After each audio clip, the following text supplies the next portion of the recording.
In my own community, Gwe West local government is an agrarian community. The local government is endowed with enough natural resources. The river Benue dissects the local government into two, running at the coastal fringes of the local government, spanning to a distance of about 37 kilometers. So you can see the river creates what we can call enough fadama. The fadama is large enough. Gwe West local government is the largest producer of rice in Benue, and by extension in the north central of Nigeria. And I welcome you, myself, my community, members of my council. We continue to give you support to achieve this noble objective of feeding the entire Africa.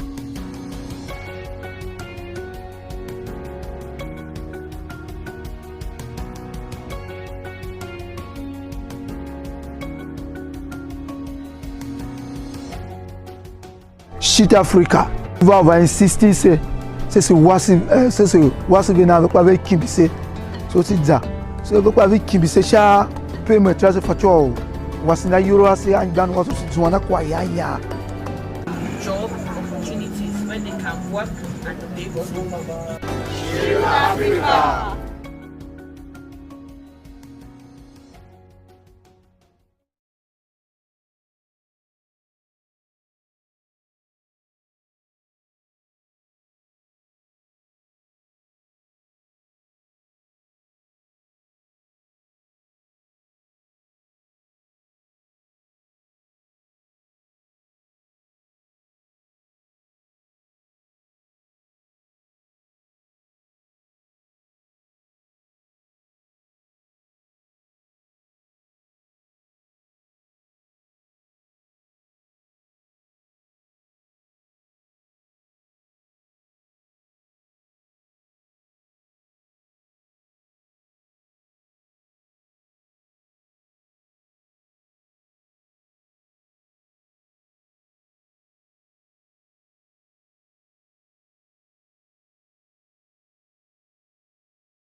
Every day, we make multiple choices about various important and unimportant things. What to eat, how cold or how hot we want our drinks, what outfit to wear, or even where we wish to go. But for this group of people, autonomy and the privilege of the most basic choices have been violently stripped away. They are incapacitated by extreme hunger. Following a series of high-casualty insecurity attacks in the interior and exterior regions of Benue State, Nigeria, marked by bloodshed and tears, many small-scale farmers have been driven from their homes and farmlands. They are now homeless and internally displaced persons. The Ichwa Tayande IDP camp is located in Makurdi, Benue State, housing over 14,000 internally displaced persons in 13 districts. Having been reduced to makeshift tents patched together by old cloth, nylon, and discarded cement bags, a people who once had sustenance, hopes, and dreams have been exposed to extreme hunger and are now at the mercy of others for survival.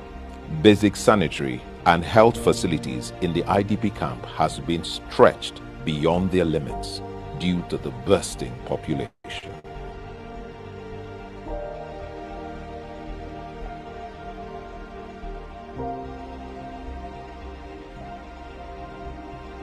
It is on this background that Shield Africa Sustainability and Development Initiative, under its Shield Support Network program, intervened via the donation of relief materials, extending the victory over extreme hunger for yet another period of time.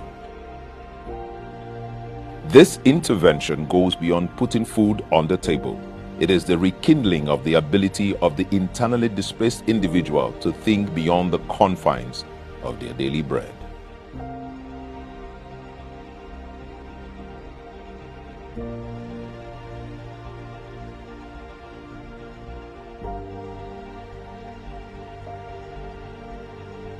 Seeing the eyes of the recipients light up with laughter from young to old is greatly encouraging. The provision of food items restores life and expands mind to the possibilities of life outside the IDP camp. Humanitarianism is not something that ought to be treated as an option. It is a mentality to be adopted by all. We must all join hands to ensure that those who are in need have access to aid, or they may be consumed by hopelessness. We have a responsibility, individually and collectively, to make the world around us a better place. There is a demand on each and every one of us to live a life of purpose, impact, and legacy.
now that you people have come to bring us out of the poverty of farm, because previously when we farm, we don't have fertilizer to apply to them, making our farm produce to reduce. But now that you people have come to alleviate that issue, we thank God for your association.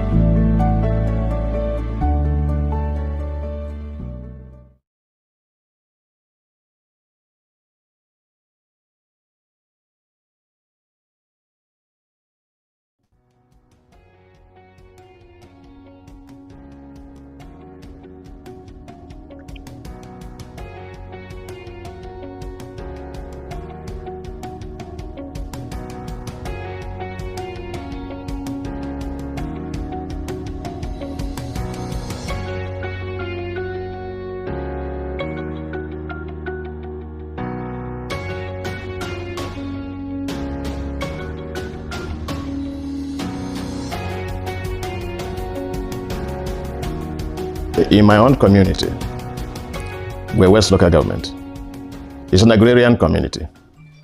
The local government is endowed with enough natural resources. The River Benue dissects the local government into two, running at the coastal fringes of the local government, spanning to a distance of about 37 kilometers. So you can see the river creates what we can call enough fadama. The fadama is large enough. Gwe West Local Government is the largest producer of rice in Benue, and by extension in the north central of Nigeria. And I welcome you, myself, my community, members of my council.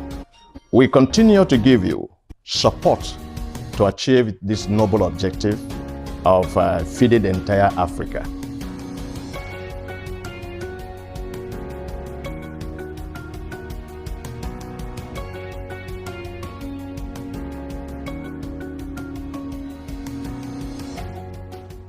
Shit Africa.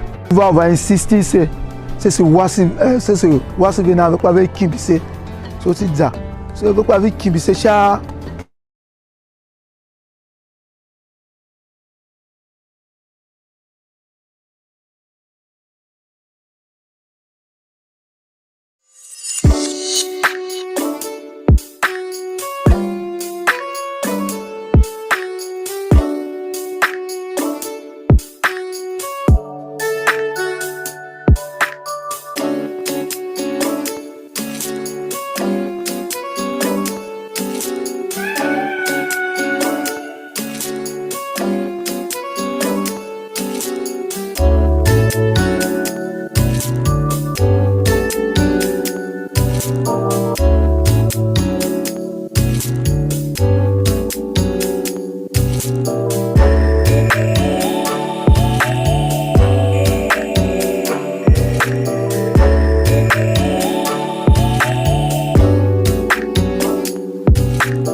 Hello, hello, hello, everyone, and welcome to Shield Africa's learning series for the month of September. I'd like you to please let us know if you can hear and see clearly. If you can see me clearly and you can hear me clearly, please let us know in the chat. I believe we have people watching on YouTube. So please let us know if you can see and hear me clearly.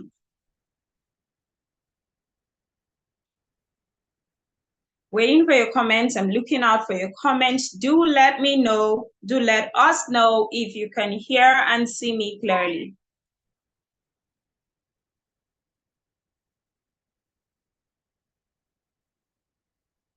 Hello, hello, hello. I would like to hear your feedback so that I'll be sure that you can see me and you can hear me clearly before we commence.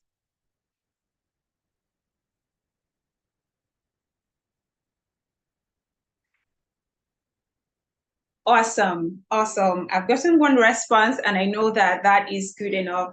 Hello again, good morning, good afternoon, good evening, depending on where you're joining us from, because we believe that people are joining this call from all over. So do let us know in the comments also where you're joining us from. If you're joining from Nigeria, please put it in the comments. I'm joining from Abuja, Nigeria, Lagos, Nigeria, Port Harcourt, Nigeria. Just let us know where you are joining us from. Let's go, let's do that. We'll be waiting for your feedback in the comment section. While you do that, I'd like to specially welcome you once again to Shield Africa's learning series for the month of September. And in this month of September, we are so super excited because today's learning series, we have such a special guest in our midst who would be talking to us and taking us on an in-depth, should I call it a teaching, a training, but she will be doing justice to today's subject. And today's subject is sustainable nutrition. And we're looking very deeply at the impact of food, on the food choices on our health and on our environment in general. So the impact of food choices on our health and on the environment. So please stay tuned because this topic is about to be very interesting. When it comes to the issue of food, I'd like to say that ignorance can never be bliss. You know, there is a saying that, you know, is widely accepted that ignorance is bliss. However, when it comes to food, when it comes to what goes into our body, I don't think that ignorance is bliss anymore. So it's a topic that is very important. It's a subject that everyone really should be interested in because we all eat. So if we're all eating, then we'd like to, we should want to know the impact of what we are putting into our bodies on our health and even on the environment. So I'm excited today to be welcoming our special guest, and she will be, you know, taking us on what I believe is a journey. But before we do that, I'd like to quickly give us a little bit of information about who this guest is. So if we can have her profile on the screen so that you can all read along and see that she indeed is the right person to talk to you about health and nutrition. So our very special guest for this month's learning series is no other than the delectable Mrs. Victoria Ufedojo Ojochide. She is a distinguished and certified health and wellness coach. Her remarkable journey began when her husband faced a life-threatening battle with an illness that, you know, was diagnosed to be diabetes, and determined to save him, she delved deep into the world of natural healing and embraced this path with unwavering commitment. It's amazing how life takes us on journeys that we are not prepared for. Well, she took up the challenge, and here she is talking to the rest of the world about her discoveries during this journey and how she continues to discover more and help other people also learn about their health and about the impact of their food choices on their health. Mrs. Victoria is a dedicated person, and she has empowered countless number of individuals to reverse very chronic diseases. The screen is getting blurry at this point. Okay, so I think I'll read from my end. All right, so she has empowered so many individuals to reverse very chronic diseases, including diabetes, fibroids, infertility, lumbar spondylosis, breast lumps, fatty liver disease, liver enlargement, and much more. And all this she does through the healing power of food, herbs, and spices. That is amazing.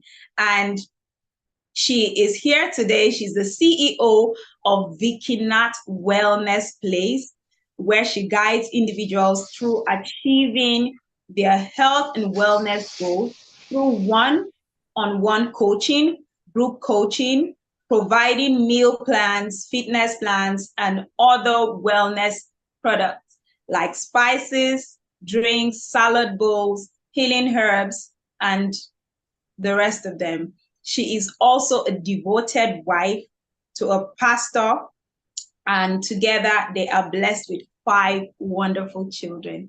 That is an amazing bio. I actually enjoyed reading it. Welcome, Mrs. Victoria. We are so glad to have you on our learning series today. Please drop a welcome in the chat. Drop a welcome in the chat, please. Drop a welcome in the chat for our amazing guest. If we don't see your welcomes, I doubt that she should come on stage. So please, before we usher her in, would like to see your welcome in the chat. Thank you. Amazing, amazing. Mrs. Victoria, we're excited to have you here today. We have some persons joining on YouTube, so I believe that some of the chats will be coming from YouTube. So if there's any message on there for you, we'll definitely draw your attention to that as well. So welcome, Mrs. Victoria, and I believe that you have the stage now. So please, let's spotlight Ms. Victoria so that she can take us on this journey. Thank you so much. Can you hear me? Yes, we can hear you very clearly. Okay, I'm so delighted to be here this evening. And I'd like to say good evening to everyone. How's your weekend going? Thank you for having me. Thank you to Shield Africa. I am excited to talk about this topic because this topic is so dear to my heart. So I'm always so excited when it comes to talking about health and nutrition. Thank you so much, Shield Africa, for having me. I'm so delighted. I believe you can still hear me, right? Absolutely. Okay. So I guess we go straight into the topic, right? Absolutely. Yes. We're itching to hear from you. All right. So the issue of topic concerning health and nutrition, like I said, is very dear to my heart because I have had a first-hand experience when it comes to health and what food can do on our health. So like the profile you read, I've used nutrition to heal my husband of chronic diabetes. So for me, it's a topic that resonates so much with me. But I'm excited to talk about it this evening because I began to look around recently and I discovered that I was beginning to ask myself this question, like, what's the next generation going to be like? Because when I look at how they are eating and the impact on their health these days, I'm just wondering what is going to be their health status in the nearest future. And for those of you that are listening to me right now, you will agree with me. For example, let me use myself as an example. When I was growing up, I actually grew up here in Abuja. I had my primary school in Abuja, my secondary school, before I went to the university in Benue State. I remember very, very vividly, when I was growing up, my family had a farm here in Abuja. And as kids, we were going to the farm. So we knew how the food was grown. We planted yams, we planted things like egusi, potatoes, beans, we planted vegetables, and we'll go to the farm from the planting season to the season where we needed to weed the plants, and to the harvesting season. And we're all part of it as kids. I believe you all can relate with that. For some of you that have been to the farm before. And we knew exactly how these foods were grown. But do you know what? Something happened to me in my house last week. My son, 70-year-old, was asking me, I bought egusi from the market, the peeled one, and he was asking me, Mommy, this egusi, is it peeled or unpeeled? I'm like, I was shocked. I was very shocked because I was like, wow. It dawned on me that these kids don't even know how these foods are grown. They don't know the process, the planting process, the pruning process, the harvesting process. They have no idea.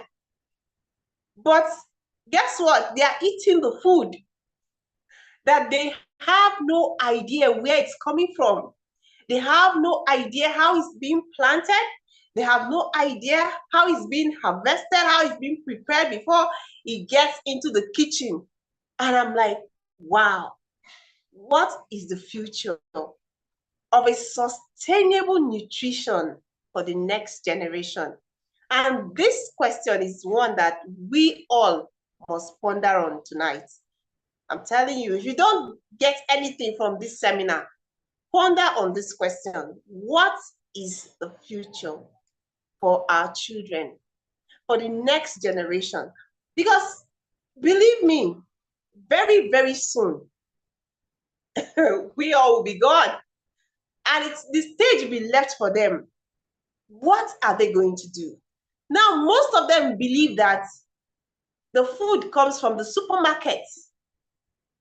They believe that the food is from the grocery store, ShopRite, big supermarkets. That's what they believe. Because they don't know, they've never been to the farm. They don't know how these foods are grown. Meanwhile, these foods have a huge, huge impact on our health and well-being. So I believe it's a topic that is very important that we should talk about at this time. You all agree with me, right? Can I hear some responses? I want to know that you can hear me. Absolutely. Okay. So now, what is sustainable nutrition? We have to ask ourselves. This refers to the needs, the nutritional needs of the individual, promoting the health of the human being and as well as the health of the planet. Meaning that the way we have chosen to eat can actually impact on our health and as well impact on the health of the environment, that is the general climate and the planet as a whole. You will all agree with me. Meaning that when we say sustainable nutrition, that nutrition, number one, has to be focused on plant-based. Because for me, that is the real sustainable nutrition. if we must impact our health positively, our health, our longevity, our well-being, the health of our families, if it must be impacted positively, then sustainable nutrition must be what? Plant-based. I believe you can hear me. Number two, sustainable nutrition must be produced locally. Sustainable nutrition must also have to do with seasonal foods, foods that are being produced in season. You will agree with me that, especially here in Nigeria, where we are, and in every other part of the world, foods have season. There are seasons for mangoes, there are seasons for yams. Yams just came out recently, and we are harvesting the new yam. Most people even celebrated the New Yam Festival. And like me, I'm from Benue State. My people recently, they celebrated the New Yam Festival because it's a new season for yams. And you all agree with me that when it's the season for those foods, they are even cheaper. So sustainable nutrition must also deal with foods that are in season. Then number three, sustainable nutrition must produce minimal waste. Yes, if it must be sustainable, it must have minimal waste. And then sustainable nutrition must also support biodiversity, meaning the interaction between man, between plants, between animals. Sustainable nutrition must be able to sustain biodiversity. You will not agree with me. I believe you're still hearing me. And sustainable nutrition must also be nutritionally dense. That is, the nutritional content of that food must still be intact, must be preserved. When it has gone through a lot of processing and lots of nutrients have been stripped out, for me, I don't longer see it as a sustainable nutrition. The nutrients must be intact.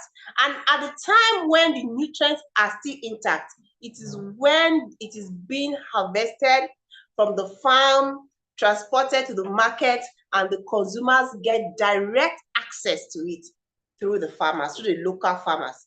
That is sustainable nutrition. By the time you process it over and over and over and over and over and over again, the nutrients are being stripped away from that food.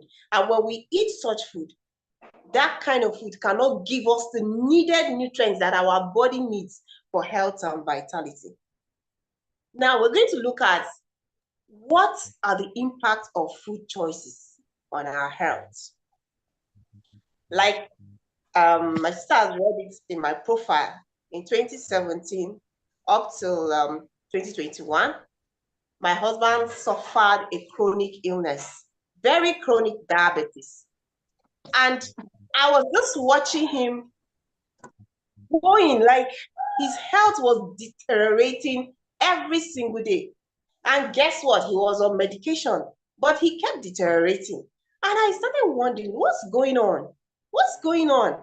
And what were we eating? We're eating the normal Nigerian African foods, which every other person is eating. The high carbohydrate foods, I believe you all can relate, because that is what we eat here in Nigeria.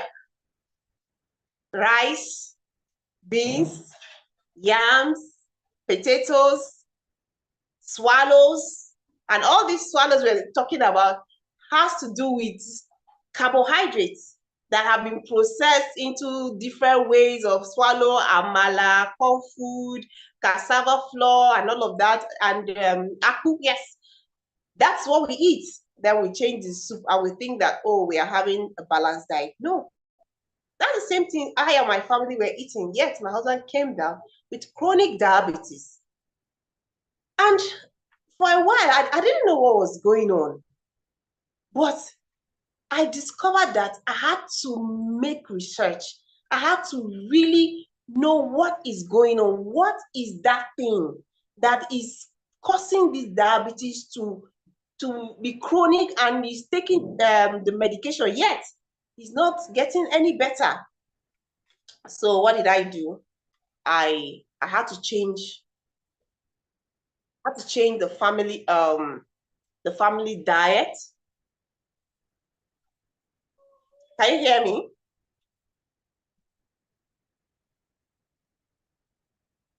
Can you hear me? Can you still hear me? Okay. So I had to change our family diet. What did we do?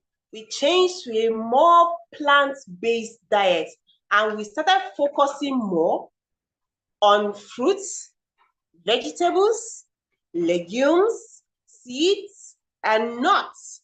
And what we did that we had to drastically reduce the animal protein. Reduced it drastically. And guess what? My husband's health improved drastically.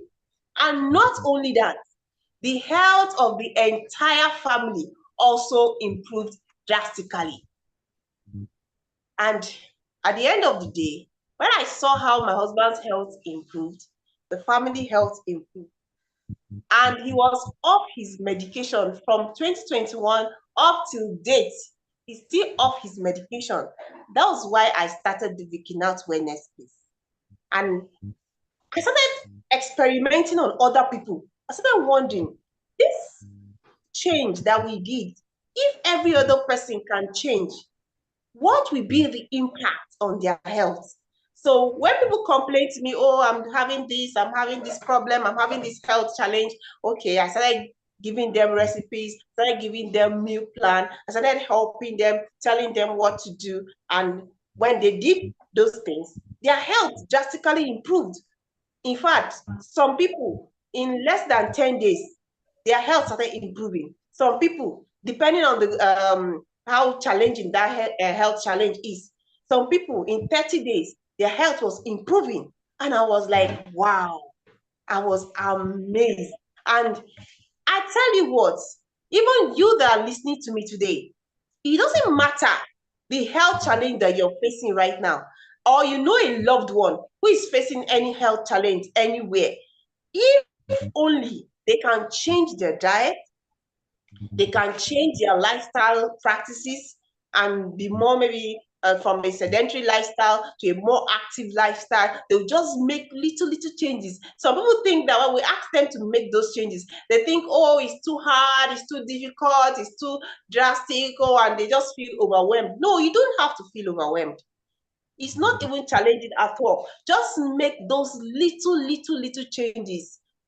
Instead of having a plate of rice 100% or 90%, why don't just split it into two, make your rice 50% and add the remaining 50% as vegetables. And with those kind of little changes, you discover that your health improves drastically. Wow, amazing. Yeah. Amazing. So you mentioned something that, wow, I find very, very interesting. You said that you replaced animal protein with plant-based protein. And I'm wondering, is there something wrong with animal protein? Is it bad for our health? Not necessarily, but too much of it, our bodies cannot process too much of animal protein. When I made my research, I discovered that when you're eating animal protein, you don't need too much of it. You just need about 50 grams a day. 50 grams a day. And 50 grams is just about the size of one egg. But imagine how much animal protein people are eating. By the time they eat a lot of it, our bodies cannot metabolize it. So our bodies will only take what it needs out of the many you've eaten, the many animal protein you've eaten in a single day. Maybe you ate up to 500 grams. So who eats up to 500 grams of animal protein in a single day? Because in the morning they're having their food with some type of animal protein. In the afternoon, they're having their food with some type of animal protein. Dinner, they're having their food with some type of animal protein. By the time you add them all together, you discover that they have gone maybe way above 500 grams. But what your body needs metabolically is 50 grams a day. of animal protein. Now, the question I want to ask, the animal you're eating, where did it get its protein from? The goats, the cow, what do they eat? Grass. Grass, they eat plants. So where do you think they are getting their own protein from? Interesting. That's an interesting question, actually. You know, we've never really thought about that.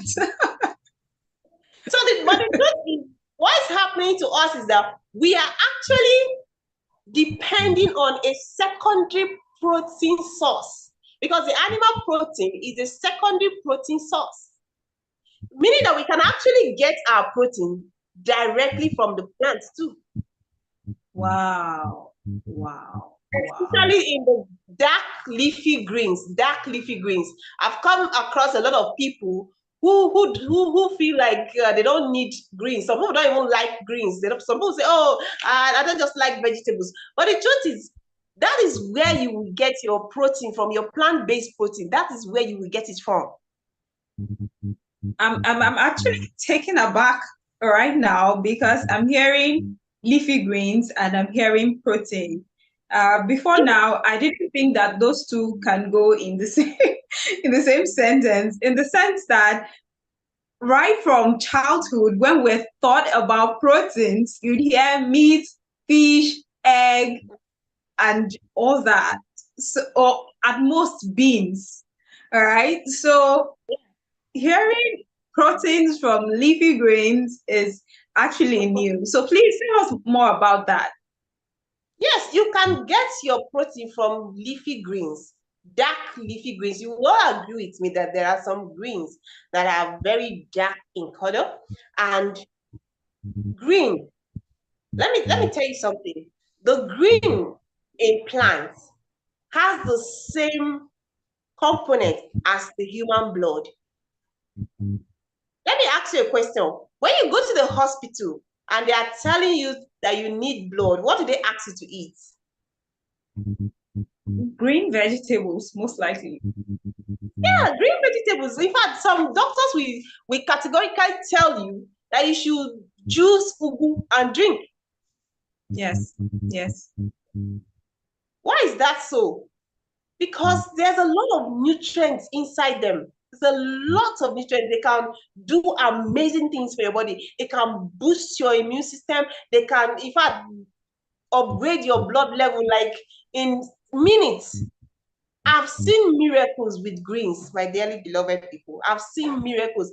There was a time a woman came to my house and all of a sudden she started sweating, she started shaking all over her body. I'm like, what's the problem? And she told me that she's a high blood pressure patient and she didn't come with her drugs. I said, okay, don't worry. I went to my kitchen. I'm always having some form of greens in my freezer. I just blended some things up for her, do a little mixture, gave her, she drank it. And in minutes, I tell you, in minutes, she was calm. And after she drank this green, she just lay down and she slept off. What I'm trying to tell you is that the choices of food that you are eating can make a lot of impact on your health. In fact, it will determine whether you are healthy, whether you live long, and whether you are strong in your body system, whether you feel strong. Some people, every time you hear them say, oh, I'm feeling weak, I'm feeling tired, I don't know what's happening to me. When I wake up in the morning, I'm always feeling stressed, my back is paining me, my waist is paining me, I'm having joint pain. Why is that? Whenever you're feeling sick, don't rush to look for the drugs to take. Think about your nutrition. What is that thing you're eating that is causing your body to react the way it is reacting? That's how you should be asking yourself.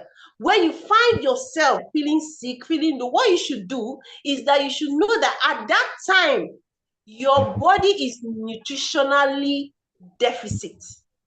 So what you should do is what? Upgrade your nutrition at that time. And how can you upgrade your nutrition? By focusing on plant-based diet, fruits, vegetables, nuts, seeds, legumes, and water, of course. So when you're feeling sick, one of the most likely reasons is that either you're dehydrated or you are nutritionally deficit. These are the reasons why people fall sick: dehydration and nutritionally deficit. So what should you do at such a time? Look into your kitchen. Look into your kitchen, not into the drugstore. No. The first thing you ought to do is to go to your kitchen and check, what have I been eating? Because our bodies respond to what we put inside. We are literally what we eat.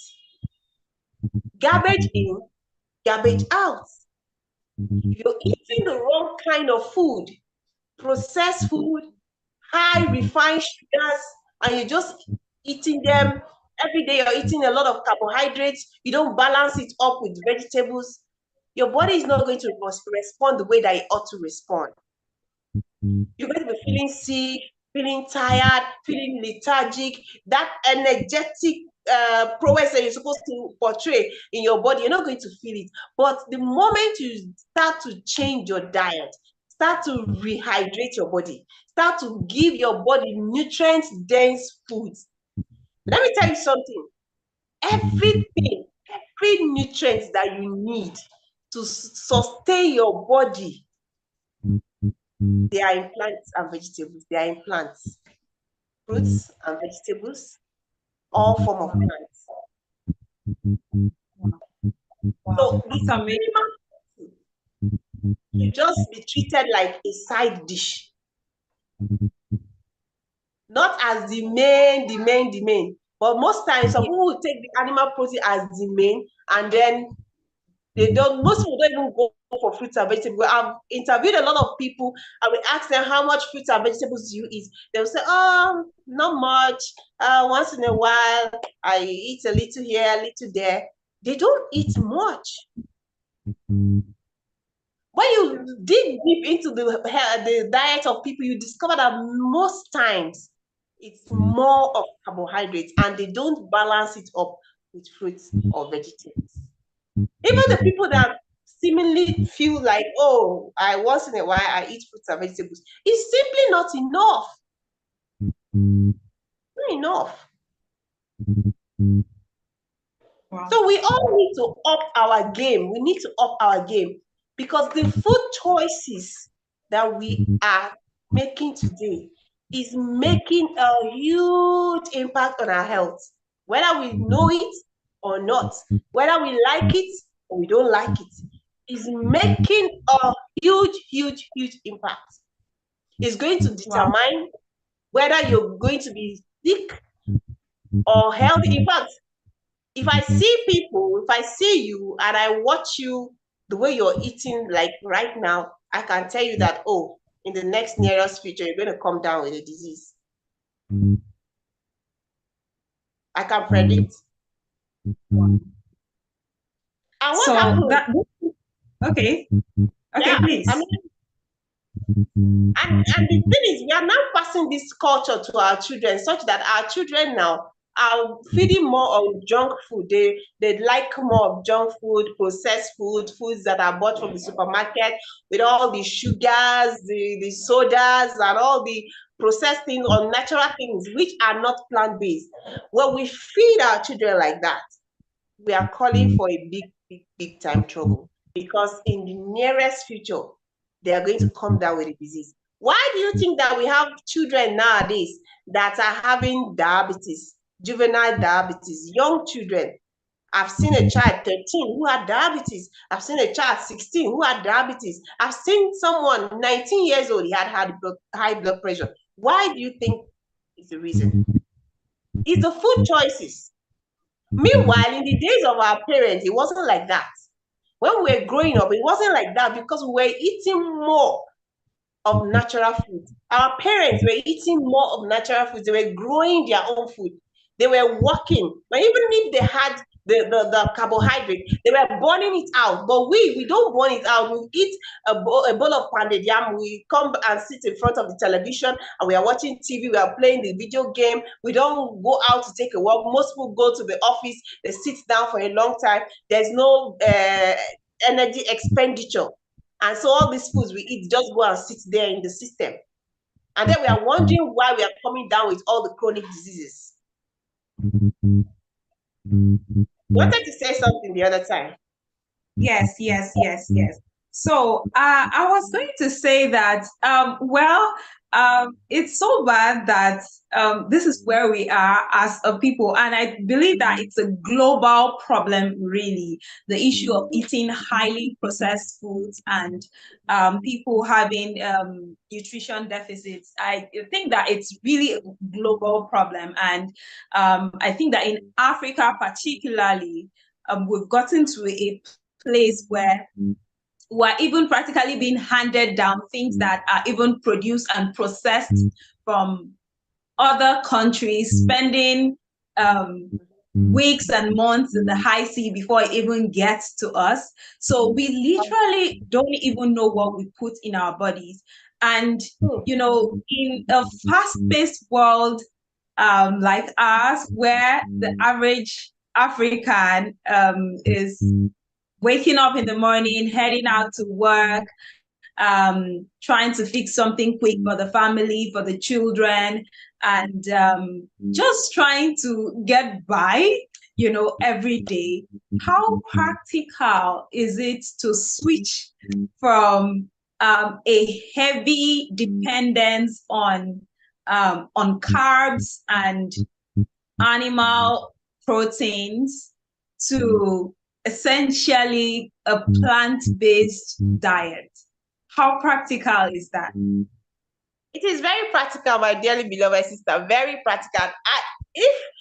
What I have not done, I will not tell you to do it. I have done it, I have researched it, I am practicing it, and it is very, very practical. It's obvious that you're living the life. Yes. And you know what? When I started living the life, I was afraid at first that my children, how am I going to handle them? But do you know something? If I had not changed the diet of the entire family, in the future, it means that my children will still come down with diabetes because their father is diabetic. So with that knowledge, I had to just drastically do something immediately. I had to groom them from now that they are still little and they can easily be malleable. I had to change their diet. It wasn't easy at first, but I learned. And we all must be willing to learn. The willingness to learn is number one. So we all must be willing to learn. So what did I do? In the past, for breakfast, I'll give my children maybe bread and tea and maybe fried eggs, you know, and all of that, that kind of a meal. And sometimes I may give them cereal and you know, all the cereals that we buy packaged and all of that. So what did I do? I made a switch. And all these, I had to also self-educate. I had to educate myself. Okay, what can I do instead of this? What can I do? What did I do? I started to incorporate fruits and vegetables into their breakfast. What did I do? Instead of giving them bread and tea, I started making smoothies, started making fruit salads. So I gave them fruits for breakfast. And you know what? I've said this to a number of people and they will tell me, oh, fruits are expensive. No, it's not expensive. The truth is you're not even spending anything more. You're only making a switch. So I made a switch from the bread, tea, and eggs in the morning. I made a switch. That same resources that I used to purchase the bread, the tea, and the eggs, the same resources, I didn't add any other thing. I used that resources. Went to purchase the fruits. Sometimes I actually made vegetable smoothies. Sometimes I made it into salads. Sometimes I made it into juices and I gave them to drink. And I discovered that it was even better for their learning as they are going to school. It reinforces their system and makes their system ready to learn. They pay more attention when the nutrient is right. Do you understand? In school, when they are being taught, they pay more attention if the nutrient is right. Now, what's the difference between these two nutrients? The bread and tea is a highly processed meal filled with refined sugar, carbohydrates, and a lot of additives, you know. But the fruit is a natural one. And when it goes into the body, the reaction is not the same. The way the body receives it is not the same. Because that fruit and vegetables is natural, the body actually recognizes that this is what we're built to eat. But that other one, the body has to process it and even analyze it before it can use it. Do you understand? So the way the body receives it is not the same. And this is really practicable. So what I did is I gave them fruits for breakfast and then prepare, maybe if they're going to have rice, I ensure that there's vegetable salad along with their rice that they're taking to school. Most times I'll just do a vegetable sauce with the rice instead of our regular stew. That's how I was making those switches. And before you know it, it became a lifestyle. It was no longer difficult. So instead of making my regular stew, I just make a vegetable sauce with my rice. So I make it 50-50, and my rice is 50%, the vegetable sauce is 50%, and we are all eating. And you know what? When we started eating like that, this constant sickness, malaria, catarrh, sickness, that the children are always falling sick, it stops. Everything just stops. In fact, I can tell you that for the past 3 years, since 2021, I've not taken any of these children to the hospital. There's no reason for me to rush them to the hospital. Oh, they're having high malaria. Oh, they're having typhoid. Oh, they're having running stomach. No, all of those things ceased. That is, for me, it's amazing. It's profound. It is enough evidence for me to be on this lifestyle, to continue doing what I am doing, and to also encourage more people to do what I am doing. It is not as difficult as it seems. You understand? That's very interesting. So I think that in terms of, you know, the food options that we have out there, or let me put it this way, I think that people naturally, should I say, gravitate towards what they see out there. So most times, let's say, for instance, you're hungry, you're hungry and you need a snack. What you eat most times, or what you buy, is what you find readily available around you. So I believe that there are also some challenges with regards to producing some of this fresh food in maybe this part of the world. Do you know of any of such challenges, and can you share with us, and how do you think that we can really get past that? Because I believe that if we want to maintain a healthy diet, we want to let's say do the switch like you did, one thing that would be a motivation would be that it's easy to find these healthy options. So what do you think are the challenges that are responsible for us not having these healthy options as much as we should? Yes, the truth is there are challenges. Very true. And I can relate with those challenges. So when I decided, the first thing as an individual, the first thing you need is to make up your mind that you actually want to make this switch. That's the number one. You have to make up your mind to be intentional about this switch. Do you understand? So once your mind is made up, like, okay, I am ready to make this switch, then even your mind will start telling you the ways you can navigate around the challenges. For example, you talked about, okay, I'm out there, I went out, I spent a long day, I need something to eat, I need a snack. At the end of the day, I tell people, the first thing that comes to mind is to take a soda and a processed food. Generally, that's the general option that will always present themselves before you. But when you have made up your mind that I really want to make this switch, because you now know how important whatever you put inside your mouth can affect the health of your body. For example, when I started and I have this challenge, okay, I'm out there, I want to take a snack, and I look around, there's nothing fresh, there's nothing natural to take. I just buy a bottle of water and just drink enough water, and I allow myself to get home and I eat whatever I want to eat. That is number one. Another thing you can do is that when you have noticed that, okay, when I'm out there and I want to snack on something healthy and nutritious and nothing is out there, you can prep yourself from the house when you know that, oh, I'm going to have a long day, I need to take something out there. Then you can prep your own fruits from the house, like intentional. That's why I said the first thing you have to do is to be intentional, to make up your mind that I really want to do this. Because you now know that whatever I put in my body has impact on my health and well-being. So it is about fueling my body rightly, giving my body the right nutrient that it needs to thrive.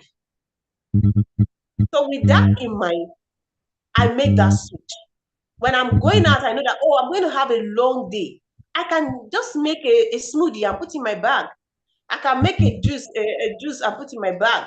I can just buy oranges, apples, strawberries, or whatever fruits that are in season, cut them up, put them in a plate, and put them in my bag. When I'm hungry, I just bring it out and I start to eat. I also ensure that I have water along with me, and I start to drink. So I'm not falling into that temptation that, oh, I'm hungry, I need something to snack on. I look around my environment, there's nothing. Do I have to die of hunger? No. I have to prepare myself. You understand? So that is where coping with those challenges come in. Have I answered that question? Yeah, absolutely. So I think that you've done a good job answering that question. I'm curious. You said something when you started that when you were younger, growing up, your family had a farm, and you know you were familiar with what you were eating, you knew the source of what you were eating. Could it be that the food that the so-called fresh food that we buy in the markets today, could it be that there's a chance that some of them are not as healthy as something that you grow yourself? Are there things, maybe the way that food is farmed or the way it's cultivated, or like maybe industrially produced or farmed foods, are they less nutrient dense than, you know, something that's homegrown? Does it affect things?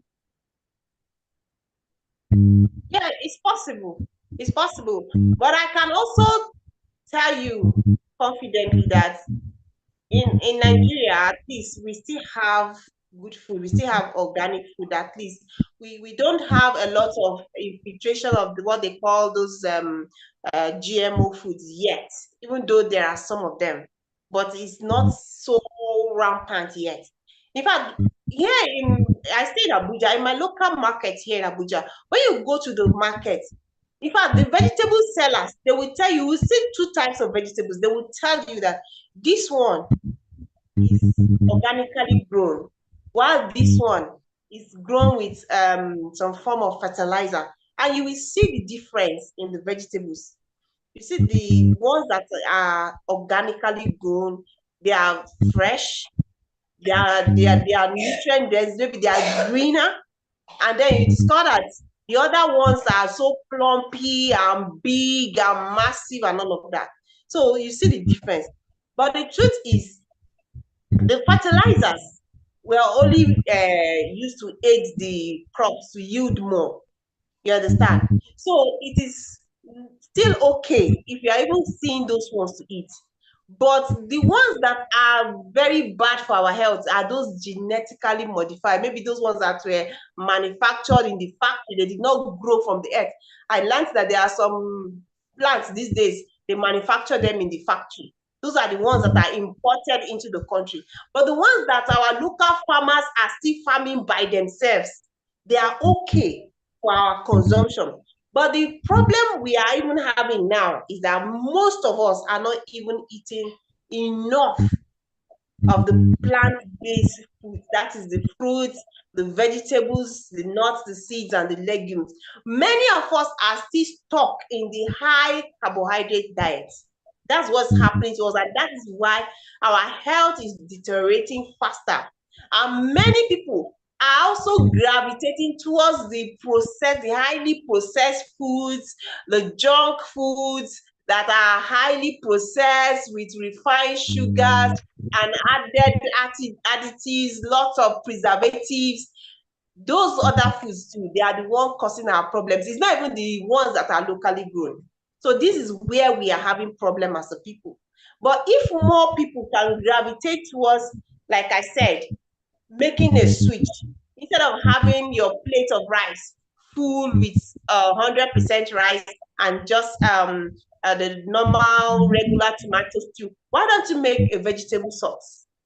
How about splitting your plate in two? Let your rice be 50%. Let your vegetables be 50%. Have you tried that? When you do that, it's going to have a lot of impact, positive impact on your health. Do you understand what I'm saying?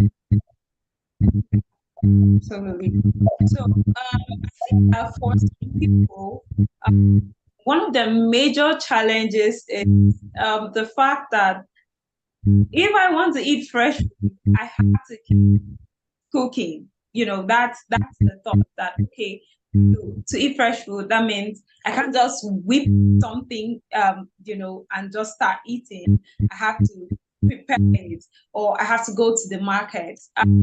How can we, you know, make it more sustainable, especially for someone who has a busy life? How can you make it? How can you know, switch in a way that is sustainable, in a way that doesn't, you know, completely overwhelm you? Okay, how you can make it sustainable? Number one is by being intentional. You have to make up your mind. You have to make up your mind first and foremost that you want to do this.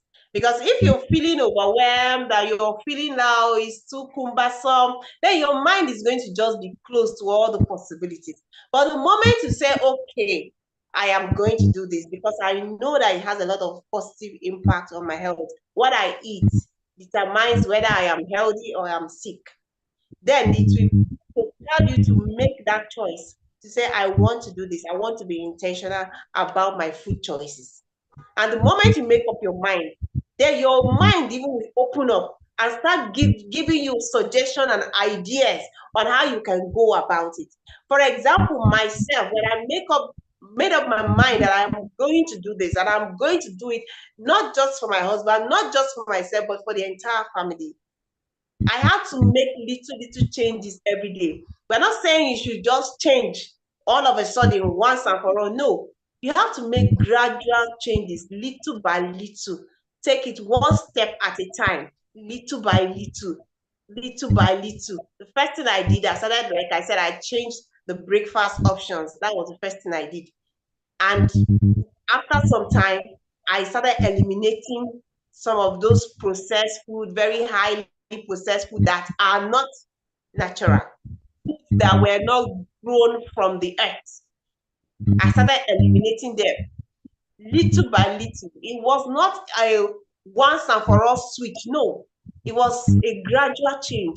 you incorporate this one today, you do the other one tomorrow, you do the other one next tomorrow, and all of that. Then another thing that I did, I started buying kitchen equipment that will help me to work faster when I'm prepping my meals. For example, I bought blenders, strong blenders that will help me if I want to make a smoothie or I want to make a fruit juice. I bought those blenders. I bought things like fruit processor that will help me work faster when I'm trying to make a vegetable salad. So I can just, instead of chopping my cabbage for like 15 minutes, the food processor can chop it in like 1 minute or 2 minutes.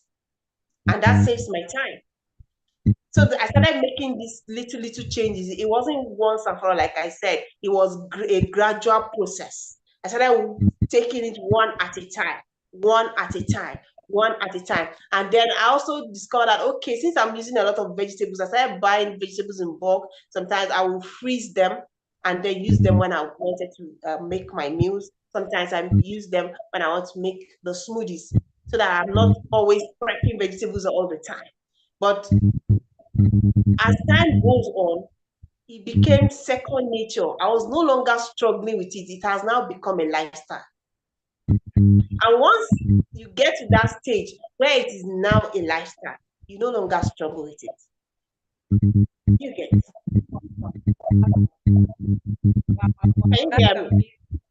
That is amazing. Please, viewers, at this point, we would like you to ask questions. So if you have any questions, whether you're watching us on YouTube or you're watching us here on Zoom, drop your questions in the comments so that our guests can do justice to them. You have any questions around health, around diet and nutrition specifically, please drop them in the comments, in the chat, so that she can do justice to them.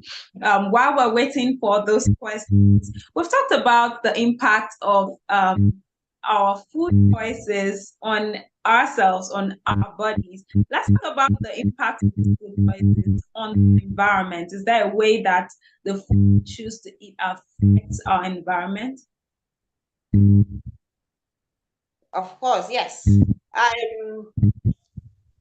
Like recently, I was wondering, like, for example, I'm from Benue State, and in Benue State, they produce a lot of food, especially fruits. I know they produce a lot of mangoes, a lot of oranges, a lot of yams, you know.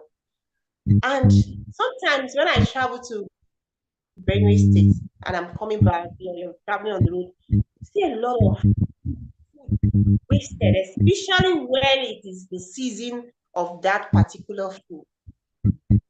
I see a lot of waste. Sometimes oranges wasted, mangoes wasted.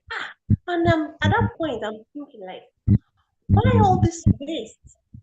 Why? At the end of the day, when those, because as I'm looking at the waste, I'm seeing a lot of flies. I'm seeing a lot of these foods are you know, getting rotten and all of that. And then when you drive past that place, it's smelling. So you see that food waste has a lot of impact on the environment. For example, I started to think about the people that live in that area. What happens to their health? Even the health of that environment, before you know it, the people there may start falling sick. And before you know it, this pack of wasted food is deteriorating, is smelling, and that particular area where it is dumped, I start to think of what becomes of that place. Because it has taken over a part of the earth surface of the soil. What becomes of that place? I even begin to wonder, what do they actually do to those things at the end of the day? It will smell, it will petrify, and all of that. And I'll begin to wonder, why is it that we don't have maybe foundations or well-meaning individuals, even if our governments are not looking into these things, why is it that we don't have people who can come and say, okay, we don't want this food to waste. Let's set up a factory here so that when it's the season for these foods, we can produce them, maybe process them in factories and preserve them so that throughout the year, even when the season has gone, we can have these foods available. So at the end of the day, you discover that even the environment is unsafe because of food choices, because of food waste. And as individuals, we must look into it. We must look into how we can minimize food waste in order to save the environment. Because it has a lot of impact on the environment. If the environment is not healthy, that polluted air is going to affect us in the long run. That atmosphere that is polluted, that is bringing out all of the smell, the polluted air, the polluted environment, is still going to bounce back on the health of the people. Absolutely. So these are one of the ways that food waste impacts our environment. Wow, that's very interesting. So when we make poor food choices, it affects us as an individual. It begins to affect the environment, and then the poor environment turns out to still affect the individual. So it's a vicious cycle. It's a continuous cycle and continues to go around. So that is something that every individual, every well-meaning organization that is in the food and agriculture industry should look at, and the government as well. So we're hoping that the awareness is created, and from individual level to the government and private organizations, we begin to make better choices as regards to food. And so I want to ask, talking about the government and public and private organizations, what is the role of the government policies in ensuring that people make better food choices? How can the government come in? What policies can be put in place? Because I believe that if certain things are in place, number one, the awareness will be more, and then the strategies will also be implemented in such a way that people have better choices and then they're able to make better choices. What policies do you think can be made? What role do you think that government can play in this whole thing? Okay, I think one of the things government can do for us right now is to encourage more people to go into farming, more people to go into growing their food. That is our traditional normal food. More people should be encouraged to go into farming. Let me give you an example. For example, like I gave you an example of our children who don't know how these foods are being grown. One of the things we can do, and if government can help us start from the schools, to make agriculture compulsory for every child. Like right now as it is, agriculture is not a compulsory subject in schools. I hope you know that. Yeah. But why is it that agriculture is not compulsory? But agriculture is the bedrock of human feeding. Without agriculture, there's no food for humanity. So if the government can start from these little children, let them make agriculture a compulsory subject. I remember when we were in school, we did agriculture, and there are practical sessions where you have to practically leave the class, go out there, till the ground, plant a seed, nurture it to grow, and actually harvest it.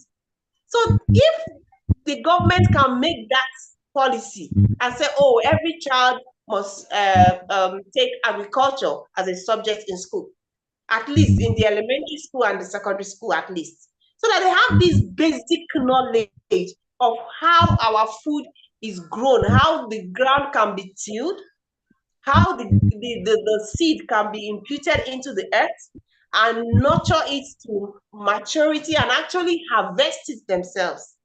For me, it's very profound, and it will make a lot of impact on even the lives of these children. And at a point, I was thinking that, okay, you all know that right now food is very expensive.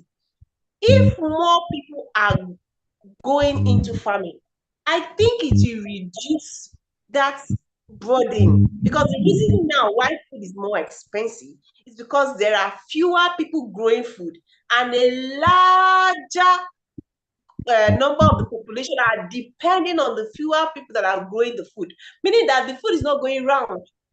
So if the government can make policies that will make more people or more agencies or more individuals that are capable to go, even if it's industrial farming, let more people go into farming, more people going into growing their food. I think it will make a lot of changes. Wow. I agree with you there. If we all are able to, maybe not a farm, but a garden, then have something, one thing, two things, three things. Yes, even in your house, you can start growing your food little by little. Some people say, oh, I don't have a land. You mustn't even have a land these days. You can start growing your foods in buckets. Just get soil. Put your soil in the buckets. You can get sack. I've seen where some people are growing yams inside sack. You can grow your food in sacks. Just like I said, the first thing is for you to be intentional. Just make up your mind that, okay, I want to do this. You can grow your food at your backyard. You can grow your food within the confines of your home, no matter how small. You can grow small vegetables that you are cooking. You can just pluck it, cut it into your food that you eat. In fact, there's this satisfaction that comes from the fact that, oh, I grew this food, I nurtured it, it has matured, and I'm eating it.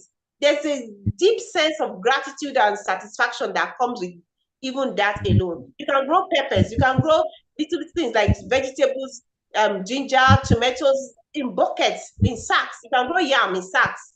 You can grow sweet potato in sacks.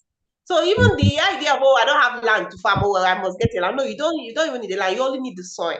You need a bucket, or you need a sack, and you're good to go.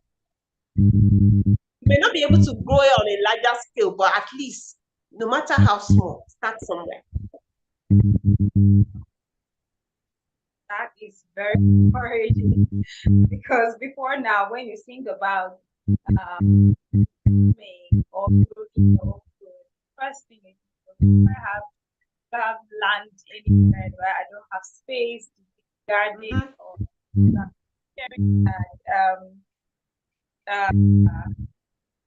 we can grow foods in sacks, buckets, even yams. Yes. Wow. It's very encouraging, and I believe we're living here determined to, start from somewhere.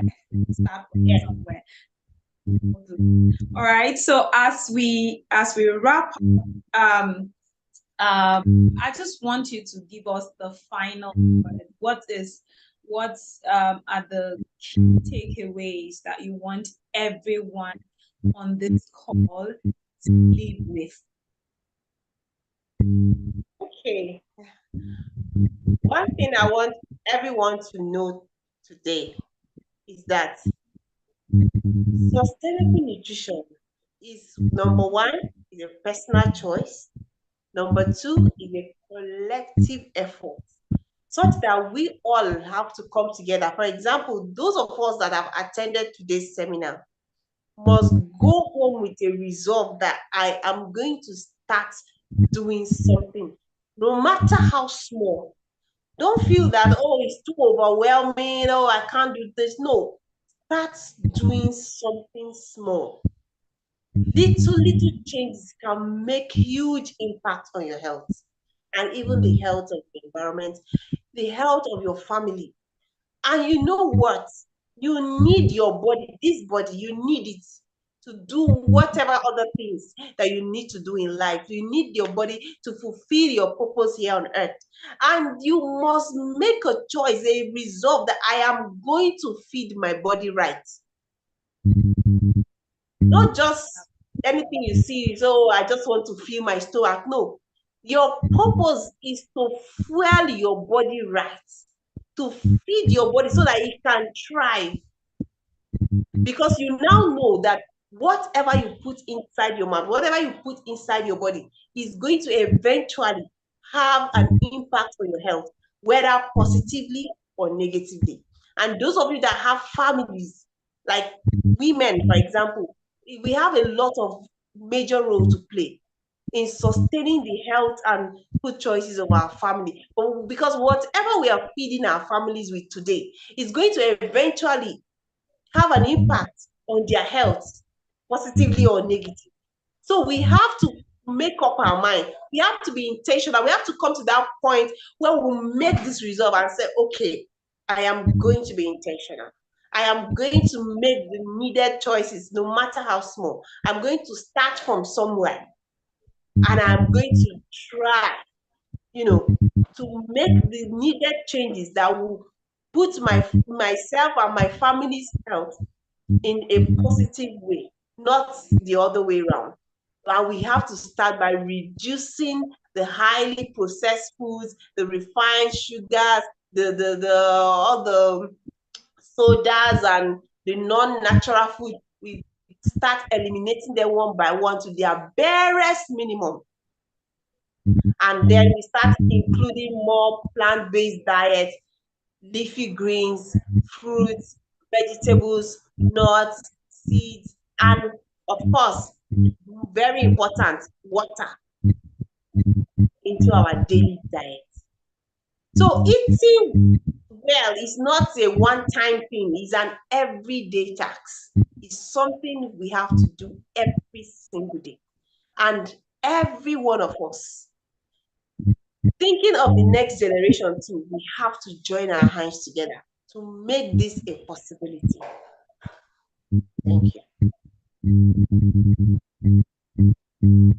Wow, that very, very, very strong and insightful. I'm so excited. I was on this session because I've learned a lot. So quickly, I just want to highlight a few things that I learned personally from this session. Okay. One is that sustainable nutrition is essentially plant-based nutrition. So we necessarily have to make a switch from eating carbohydrates, high carbs, and also animal-based foods to essentially a plant-based diet and a high plant-based protein diet. Second thing I learned is that sustainable nutrition, with sustainable nutrition, the food has to be produced locally. It has to be locally sourced, because when we begin to buy from, an imported source, it means I'm not sure in what we're eating. Some of these things have been genetically modified. So you said something about GM. I think I'm going to do my own research to understand what that means. You also talked about eating foods that are in season. That I believe is because foods are in season, they're more available, they're more readily available, and they are also cheaper. Also, you minimal waste. So that again is something that if it's not paid attention to, the waste can become harmful to the environment and then in turn become harmful to the individual. So yeah, that is a strong message there. You also talked about the fact that sustainable nutrition must support biodiversity.